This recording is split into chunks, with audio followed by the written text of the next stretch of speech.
예수의 십자가 사건의 비밀.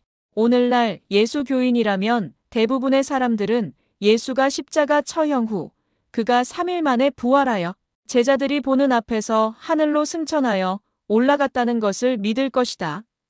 그리고 그가 언젠가 승천할 때처럼 공중의 구름을 타고 내려와 예수를 믿는 자들을 구원하여 하늘로 올라가리라 믿고 있는 것이 현실이다. 예수의 십자가 사건을 누가복음에서 살펴보면 예수가 십자가를 지기 전날 겟세마네 동산에서 하나님께 십자가를 지지 않게 해달라고 제자들과 밤새 땀방울이 땅바닥에 뚝뚝 떨어지도록 기도하는 내용이 나온다. 즉, 아버지여, 만일 아버지의 뜻 이어든 이 잔을 내게서 옮기시옵소서. 그러나 내 뜻대로 마옵시고 아버지의 원대로 되기를 원하나이다 라고 했다. 그러나 유대인들은 예수가 그들의 왕이요 하나님의 아들이라 하였다고 하여 로마군에 잡아다가 재판을 받도록 했다. 이때 빌라도는 예수에게 죄를 찾아볼 수 없다고 3번이나 선언하며 예수를 놓아주고자 했다. 예수 당시 이스라엘 민족은 로마 총독의 지배를 받고 있었다.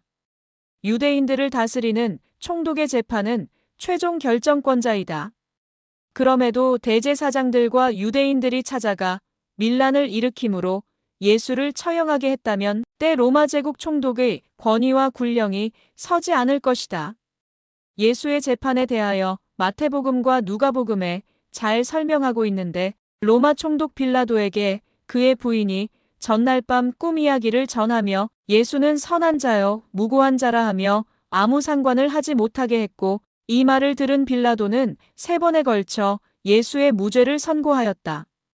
그럼에도 대제사장과 그의 수하들이 예수를 처형하라고 소동을 부리니 너희들 뜻대로 하라 하며 예수를 넘겨주었다고 한다. 그런데 예수가 재판을 받고 처형장으로 끌려나가는 도중에 로마 군인들이 예수를 대신하여 시골에서 오는 구레네 사람 시몬을 잡아다가 억지로 십자가를 지워서 예수를 쫓게 했다고 기록되어 있다. 사형수는 예수인데 그와 아무 상관이 없는 길 가는 시골 사람을 잡아다가 억지로 사형수의 십자가를 대신 지우고 따라가게 했다는 것도 이상한 일이다.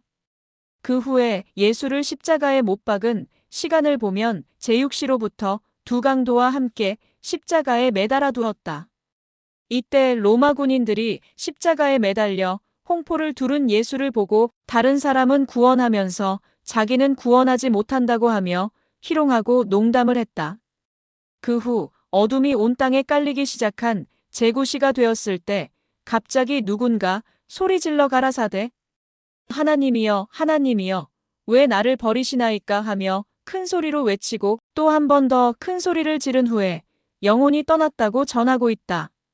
이처럼 예수의 십자가 사건의 마지막 외치는 소리와 전날 십자가의 잔을 받지 않게 해달라고 밤새도록 기도했던 내용과는 상당히 상반되는 일이다. 십자가 처형을 받은 자가 하나님 뜻대로 하시라고 기도한 예수라면 마지막까지 하나님을 원망하지 않아야 하나님 독생자답고 구세주다운 태도일 것이다. 그 예로 사도행전에 예수를 증거하다가 돌에 맞아 순교했다는 스데반이 죽어가면서 주 예수여 내 영혼을 받으시옵소서.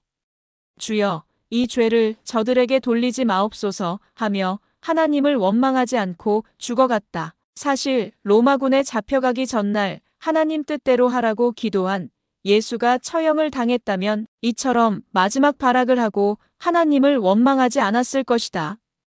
결국 십자가 처형을 받으며 울부짖은 소리는 예수 대신 누군가가 예수의 홍포를 둘러쓰고 억울하게 희생을 당한 자의 절규이며 원망하는 소리였다는 것을 알 수 있다. 그런데 신명기서와 갈라디아서에는 나무에 달린 자는 하나님께 저주를 받았음이라 하는 말씀이 있다. 이와 같이 실제로 예수가 십자가 나무에 달려 처형을 받았다면 하나님으로부터 저주를 받은 자가 되고 만다. 그러나 유대의 대제사장들의 계략으로 한 사람을 희생시켜 영원히 유대인이 왕노릇하기 위하여 십자가 사건을 꾸몄다면 이제 그대로 십자가 사건의 조작이 드러나게 되고 마지막 때 오실 이긴 자 구세주 하나님으로부터 진리의 심판을 피할 수 없을 것이다. 또 십자가 처형 후에 예수의 시체를 누가 어떻게 처리한 것인지를 보면 더욱 이상한 일이다. 물론 예수의 처형 장소도 부자 아리마대 요셉의 정원 뒷동산에서 처형했으며 처형당한 그날 밤에 예수의 가족들도 많이 있지만 예수의 제자이자 공회의원으로 빌라도와 친구인 부자 아리마대 요셉이 빌라도에게 찾아가서 예수의 시체를 달라고 했다.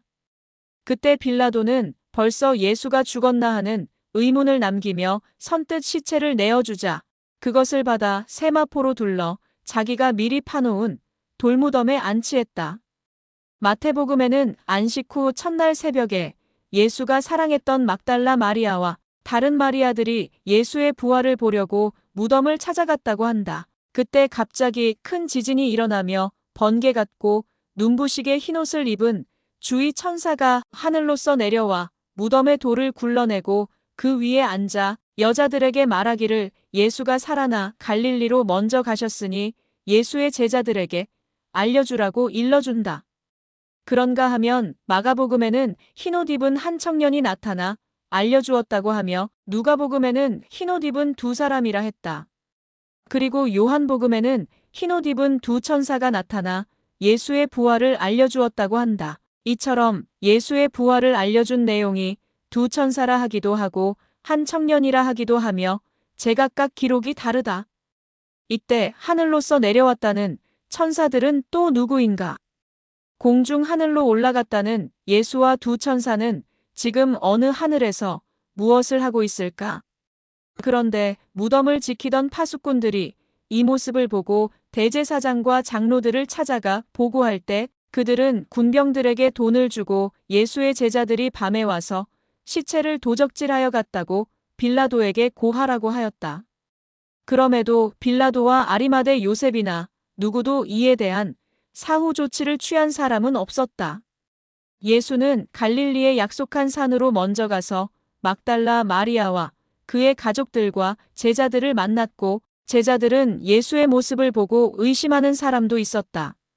누가복음에는 예수가 마지막으로 제자들과 따르는 사람들에게 축복해주고 인간의 모습 그대로 하늘로 올라갔다고 한다. 그들은 새로운 신화의 한 장면을 본 것이며 이것으로 유다의 후손, 예수가 세상 끝날까지 왕노릇하리라는 십자가 사건의 비밀이 완성된 것이다. 감사합니다.